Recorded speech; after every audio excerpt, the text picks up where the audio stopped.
So you have to factor in possible Turkish intervention. Yeah, well, it'll just be a war between America's ally Turkey and America's ally Kurdistan and America's ally Iraq and America's enemy Iran. Squabbling children, right.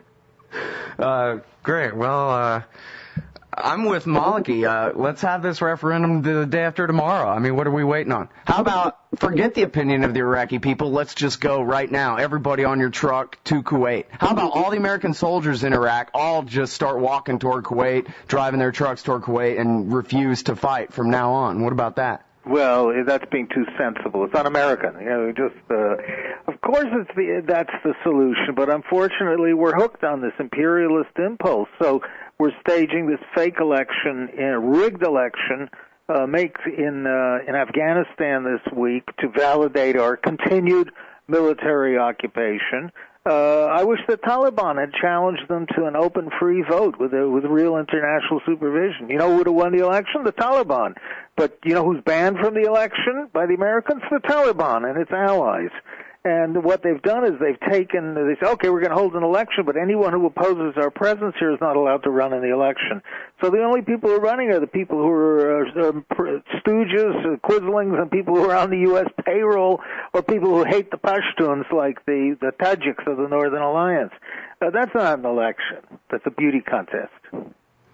Or another contest, whichever you like. And, tell me a little bit more. Give me some real, coherent argument about how it is, in your opinion, I know it is already your opinion, but how it is your opinion that Afghanistan is never going to be a modern nation state with a capital city and a parliament and a monopoly on force, and how it's a tribal society, and how divided the different tribes that live there are, and how this whole premise that at least that they're selling the American people, that they're going to create some kind of modern women's rights Western nation state in this land the size of Texas in Central Asia, landlocked Central Asia, is just a damn lie, Eric. Well, it is a damn lie, but it's easy to carry it on when you live far away. People who've been to Afghanistan and know what the place is like, and I don't mean the little bubble of Kabul, which is like the bubble of Saigon was during the American occupation. You go there and you think everything's wonderful. There are casinos, there are hookers, there are bars, there are restaurants, there are women running around without veils, but that's not Afghanistan.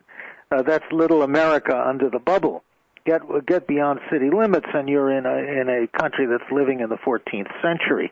And a Pakistani ambassador said to me a very good point. He said, you Americans, he said, you're an engineering people. He said, you like to build things, he said, and you like to fix things. If something's wrong, fix it, and fast. He said, well, there are problems in this world that can't be fixed. It's certainly that you can't fix. And I'll tell you, the backwardsness of Afghan society, the mistreatment of women, animals, let me add, too, the corruption, the cruelty, the ugliness, and everything else cannot be fixed, at least not in our era. So certain things we have to accept. We're not armed social workers. We're not there defending women's rights, believe me. We're there about oil and gas. And carrying on this pretense it's painful to see, and it's driving America to the far right, maintaining these imperial fantasies. South Sudan. Let's talk about South Sudan, Eric. South Sudan. South Sudan. Okay, wait. Now, here's the thing. Save Darfur, but that's up in the northwest, right? Correct. That's a whole separate issue that all right-wing Christian church groups have jumped on Darfur as a morality play between evil Arabs and poor Christian blacks who are being persecuted. Well, it's 100 times more complicated than that, but let's turn to South Sudan. While the Darfur mess goes on, Sudan is Africa's largest country in geographical size, not population, but geographical size. And the British, with their infinite wisdom, simply took all kinds of different tribes and people and put them in one country, ensuring a mess forever forward. The problem in Sudan is that southern Sudan is primarily animist, that is, the traditional African religions, and with smaller numbers of Christians. And that they have been in revolt against the north, which is predominantly Muslim Arab culture, even though they're almost as black as the blacks in the south of Sudan. Very hard to tell apart in some cases. Or at least for a foreigner. Well, now there was a civil war there, but then they worked out a peace in 2005, right? Right. A civil war that sort of went on for years, and supposedly up to 2 million people died over 20, 30 years, and a peace agreement was signed. And next, I think it's in 2011, the agreement stipulates that South Sudan is allowed to vote to secede if it wants from Sudan or to stay. And the feeling is that it will secede. And meanwhile, there are all kinds of intelligence agents and oil people and diplomats and things from the U.S.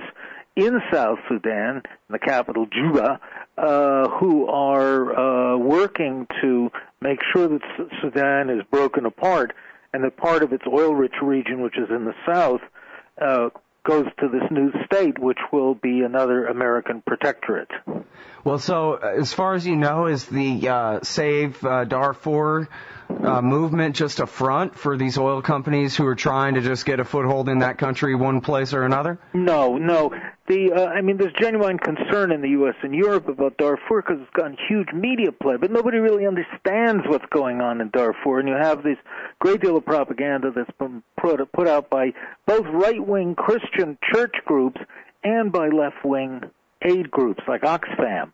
And neither has painted an accurate portrait of a very complicated conflict that is, in its most simplest form in Darfur, between sedentary, more or less African farmers and nomadic so-called Arab herders. And this conflict's been going. I just read a book about Gordon and the Sudan in the 1880s, and the same problem was going on back then. So it's nothing new, but it's very complicated, and it's an area that is in large part not really in government control, even though the government gets blamed for all the problems. And the Western powers have been stirring the pot there because there and just to the north of there is reputed to be oil and uranium. Oh, even in Darfur?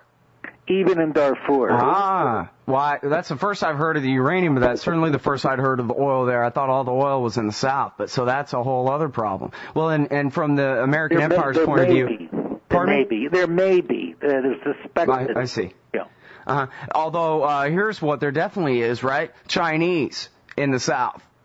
Yes, the Chinese are very active in Sudan's oil business because we wouldn't touch it. We're boycotting the wicked, evil Sudanese. So the Chinese just move right in, and they're now taking up the lions or the dragon's share, if you like, of the Sudanese oil business.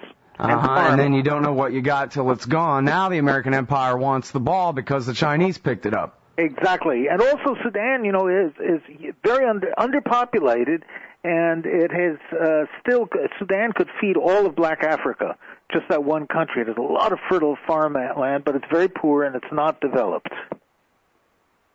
Wow. So is the future of AFRICOM full-scale invasion, basically, of that continent? I forgot who it was that said that what the Africans have going for them is they really don't have that many resources to be exploited, and their central governments are so weak that it's hard to take them over. Well, that was the thought, but not so much anymore because the enterprising Chinese are now discovering that there is gold in them Nar Hills in Africa, and the resources that have been overlooked, and governments are cheap to buy in Africa. And also the U.S. military, the Pentagon, as we were just saying, is getting deeply involved. You know that we have an African command now in the Pentagon?